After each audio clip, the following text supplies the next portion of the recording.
ఈ రోజున మన అనకాపల్లి జిల్లా నాతవరం పోలీస్ స్టేషన్ పరిధిలోని ఒక 4 బైక్ అఫెన్సెస్ సంబంధించి ముద్దాయిల్ని అరెస్ట్ చేయడం జరిగింది. ఆ సందర్భంగా ఈరోజు ఈ ప్రెస్ మీట్ పెట్టడం జరిగింది.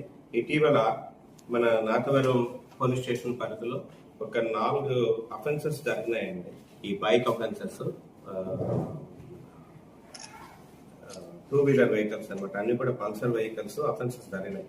దానికి సంబంధించి ఎస్పీ గారి ఉత్తర్వుల మేరకు మన నాతవరం ఎస్ఐ గారు ఒక స్పెషల్ టీమ్ ఫామ్ చేసి ఈ ముద్దాయిల కోసం అని చెప్పేసి తిరగడం జరుగుతుంది. ఈలోగా ఈ రోజు మార్నింగ్ వెహికల్ చెకింగ్ చేయగా ఈ వెదురుపల్లి జంక్షన్ దగ్గర ఒక బైక్ మీద వీళ్ళు ముద్దాయిలు వస్తున్నారు. వాళ్ళని అప్రిహెండ్ చేయడం జరిగిందండి. వీళ్ళు ఏంటంటే ప్లెయిన్ ఏరియాలో బైక్స్ దొంగతనం చేయడం, తీసుకొని వెళ్ళి ఏజెన్సీ ఇచ్చేయడం, ఏజెన్సీలో ఇచ్చి అక్కడి నుంచి గాంజా తీసుకొని రావడం, ఆ గాంజా తీసుకొచ్చి ప్లెయిన్ ఏరియాలో మళ్ళీ డిస్ట్రిబ్యూట్ చేయడం, ఈ విధంగా వ్యాపారం చేస్తున్నారన్నమాట.